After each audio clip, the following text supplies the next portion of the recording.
मैला आंचल फणीश्वर नाथ रेणु खंड 1। गांव में यह खबर तुरंत बिजली की तरह फैल गई। मलेट्री ने बहरा चेत्रु को गिरफ्त कर लिया है और लोबन लाल के कुएं से बाल्टी खोल कर ले गए हैं। यद्यपि 1942 के जन आंदोलन के समय इस गांव में न तो फौजियों का कोई उत्पात हुआ था और न आंदोलन की लहर इस गांव तक पहुंच पाई थी, किंतु जिले भर की घटनाओं की खबर अफवाहों के रूप में यहाँ तक जरूर पहुँचती थी। मोगलाही स्टेशन पर गोरा सिपाही एक मोदी की बेटी को उठाकर ले गए। इसी को लेकर सिख और गोरे सिपाहियों में लड़ाई हो गई, गोली चल गई, ढोल बाजा से पूरे गांव को घेरकर आग लगा दी गई। एक बच्चा भी बचकर नहीं निकल सका। मसहरू के ससुर ने अपनी आंखों से देखा था। ठीक आग में भुनी मछलियों की तरह लोगों की लाशें महीनों पड़ी रही। कुआं भी नहीं खा सकता था। मलेट्री का पहरा था। मसहरू के ससुर का भतीजा फौरबीस साहब का खानसामा है। वह झूठ बोलेगा? पूरे 4 साल के बाद अब इस गांव की बारी आई है। दुहाई माँ काली, दुहाई बाबा लरसिंह।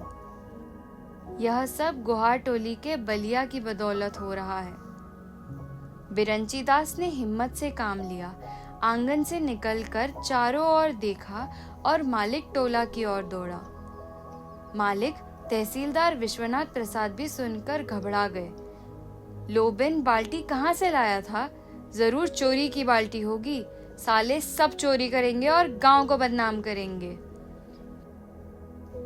मालिक टोली से यह खबर राजपूत टोली पहुंची।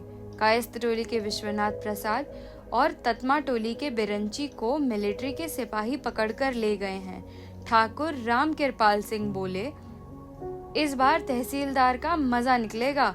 जरूर जमींदार का लगान वसूल कर खा गया है। अब बड़े घर की हवा खाएंगे बच्चू। यादव टोली के लोगों ने खबर सुनते ही बलिया उर्फ बालदेव को गिरफ्तार कर लिया। भागने ना पाए, रस्सी से बांधो। पहले ही कहा था कि यह एक दिन सारे गांव को बंधवाएगा। तहसीलदार विश्वनाथ प्रसाद 1 सिर घी, 5 सेर बासमती चावल और 1 खस्सी लेकर डरते हुए मिलिट्री वालों को डाली पहुंचाने चले। बिरंची के साथ ले लिया। बोले, हिसाब लगाकर देख लो, पूरे 50 रुपए का सामान है। यह रुपया 1 हफ्ते के अंदर ही अपने टोले और लोबिन के टोले से वसूल कर जमा कर देना, तुम लोगों के चलते। मिलिट्री वाले कोठी के बगीचे में हैं। बगीचे के पास पहुंचकर विश्वनाथ प्रसाद ने जब जेब से पोलिया टोपी निकालकर पहन ली और कालीनाथ की ओर मुंह करके माँ काली को प्रणाम किया, दुहाई माँ काली। बगीचे में पहुंचकर तहसीलदार साहब ने देखा 2 बैलगाड़ियां हैं।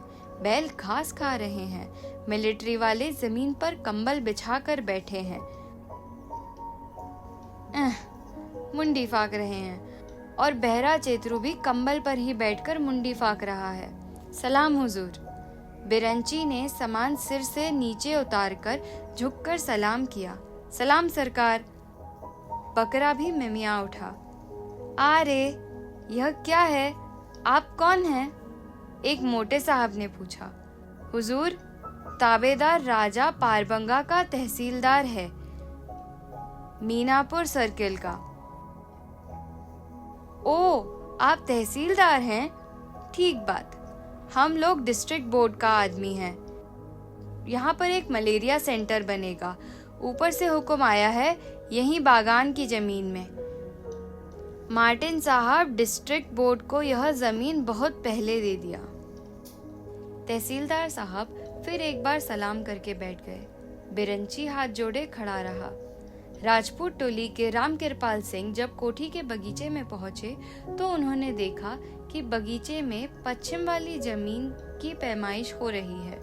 कुछ लोग जरीब की कड़ी खींच रहे हैं। टोपे वाले एक साहब तहसीलदार साहब से हंसकर बातचीत कर रहे हैं। और अंत में यादव टोली के लोग बालदेव के हाथ और कमर में रस्सी बांधकर हो हल्ला मचाते हुए आए। उसकी कमर में बंधी हुई रस्सी को सभी पकड़े हुए थे। फिरारी सुराजी को पकड़ने वाले को सरकार बहादुर की ओर से इनाम मिलता है, 1000, 2000, 5000। लेकिन साहिब तो देखते ही गुस्सा हो गए। क्या बात है, इसको क्यों बांध कर लाया है? इसने क्या किया है? हुजूर, यह सुराजी बालदेव गोप है, 2 साल जेल खटकर आया है, इस गांव का नहीं चिन्न पट्टी का है। यह मौसी के यहाँ आया है, खद्दर पहनता है, जिन्ना बोलता है, तो इसको बांधा है काहे? अरे बालदेव, साहब की किरानी ने बालदेव को पहचान लिया। अरे यह तो बालदेव है, यह रामकृष्ण कांग्रेस आश्रम का कार्य करता है, बड़ा बहादुर है। यादव के बंधन से मुक्ति पाकर बालदेव ने साहब और किरानी को बारी बारी से जय हिंद किया। साहब ने हंसते हुए कहा, आपके गांव में मलेरिया सेंटर खुल रहा है, खूब बड़ा डॉक्टर आ रहा है, डिस्ट्रिक्ट बोर्ड का तरफ से मकान बनेगा, लेकिन बाकी काम तो आप लोगों की मदद से ही होगा। तहसीलदार साहब ने जमींदार खाते और नक्शे को तजवीज करते कहा, हुजूर, जमीन 1 एकड़ 10 डिसमिल है। 10 डिसमिल है। ठाकुर रामकिरण पाल सिंह को अब तक साहिब और सलाम करने का भी मौका नहीं मिला था। विश्वनाथ प्रसाद ने बाजी मार ली। जिंदगी में पहली बार सिंह जी को अपनी निरक्षरता पर ग्लानि हुई। सचमुच विद्या की महिमा बड़ी है, लेकिन भगवान ने शरीर दिया है, उच्च जाति में जन्म दिया है, इसी के बल पर बहुत बाबू बाबुआन, हकीम हुक्काम और अमला फैला से हेलमेल हुआ, जान पहचान हुई। मौका पाते ही सलाम करके जोर से बोले, जय हो सरकार की। हुजूर, पब्लिक को भलाई के वास्ते इतना दूर से कष्ट उठाकर आया है और हम लोग हुजूर को कोई सेवा नहीं कर सके। गुसाई जी रमैन में कहिन है, धन्य भाग प्रभु दर्शन दीन्हा। हुजूर सेवक का नाम राम कृपाल सिंह वल्द, गरीब नवाज सिंह मुक्ता, जात राजपूत, मोकाम गढ़बुंदेल राजपूताना, हाल मुकाम मेरीगंज। सिंह जी, हमारा कोई सेवा नहीं चाहिए, सेवा के वास्ते मलेरिया सेंटर खुल रहा है, इसी में मदद कीजिए सब मिलकर, यही सबसे बड़ा सेवा है। साहब हंसते हुए बोले। यादव टोली के लोग एक एक कर नजर बचाकर 9-2-11 हो चुके थे। उन्हें डर था कि बालदेव को बांध कर लाने वाले का साहब चालान करेंगे। साहब ने चलते समय कहा, 7 दिन के अंदर डिस्ट्रिक्ट बोर्ड का मिस्त्री लोग आवेगा। आप लोग बांस, खंड, सुतली और दूसरा दरकारी चीज का इंतजाम कर देगा। तहसीलदार साहब आप हैं, बालदेव तो देश का सेवक ही है और सिंह जी है, आप सब लोग मिलकर मदद कीजिए। सबने हाथ जोड़कर गर्दन झुकाकर स्वीकार किया। साहब दलबल के साथ चले। खस्सी मेमिया रहा था। बालदेव गाड़ी के पीछे पीछे गांव के बाहर तक गया।